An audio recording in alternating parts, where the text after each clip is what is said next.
Salut les amis, bienvenue pour cette nouvelle vidéo. Aujourd'hui, c'est tout savoir sur la culture du persil. Donc on va faire des semis, on va apprendre le repiquage, on va apprendre également les futures plantations et savoir comment le récolter et quel type de plante c'est. Tout ça, ça se passe dans la vidéo. Un petit pouce bleu et on partage. Moi, je vais bosser.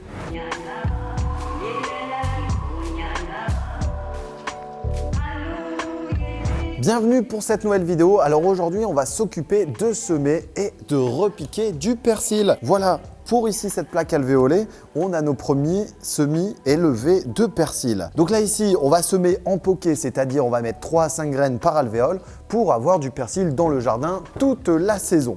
Alors, il faut savoir que le persil a besoin d'une température de fond assez importante.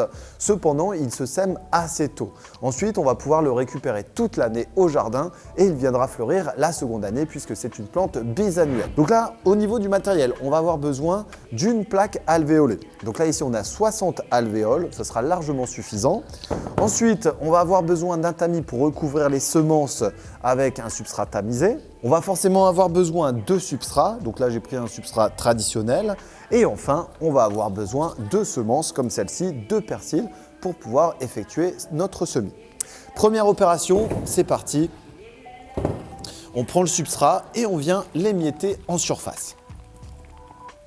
On enlève les particules et il faut également bien démotter notre substrat pour favoriser le contact graine-substrat.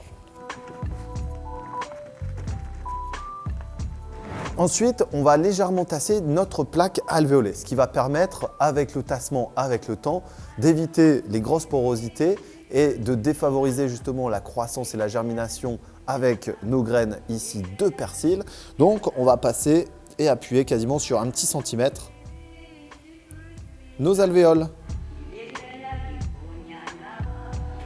Voilà.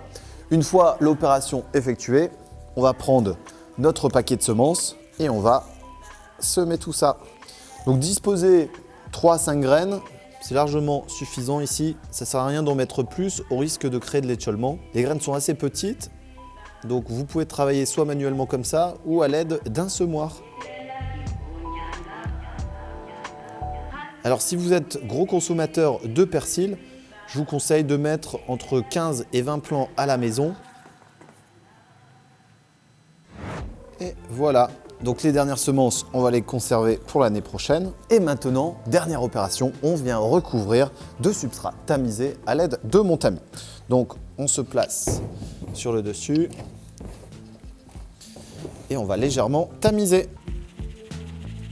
Le surplus, on va le conserver pour le mettre dans une caissette de semis autre pour d'autres types de semis, par exemple la tomate, l'aubergine ou alors des cucurbitacées. Ici, on affine.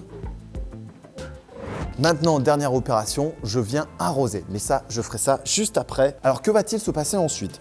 Une fois que vous avez toutes les conditions optimales, une température de fond et une température aérienne, la graine va germer et la levée va apparaître au bout de 10 à 20 jours. Quelques semaines après, vous allez avoir les graines qui vont germer et vous aurez donc l'apparition des premières tiges, des cotylédons et ensuite des premières feuilles vraies pour pouvoir les passer dans des pots ou dans des godets.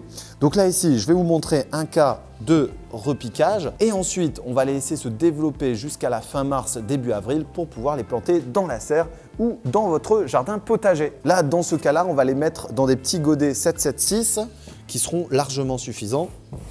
Donc on va récupérer le substrat, on tasse légèrement, une petite fosse de plantation et le tour est joué. Maintenant, il ne me reste plus qu'à aller l'arroser et le placer dans la serre et ça va être à vous de jouer. Donc les opérations sont simples. Maintenant, au niveau de l'entretien et de la récolte, pareil, c'est tout aussi simple. Vous allez supprimer les feuilles séchées au fur et à mesure. Vous allez consommer les tiges également au fur et à mesure de vos consommations et ensuite, vous allez pouvoir également avoir la chance de pouvoir les faire sécher ou alors même de les congeler pour les utiliser toute l'année.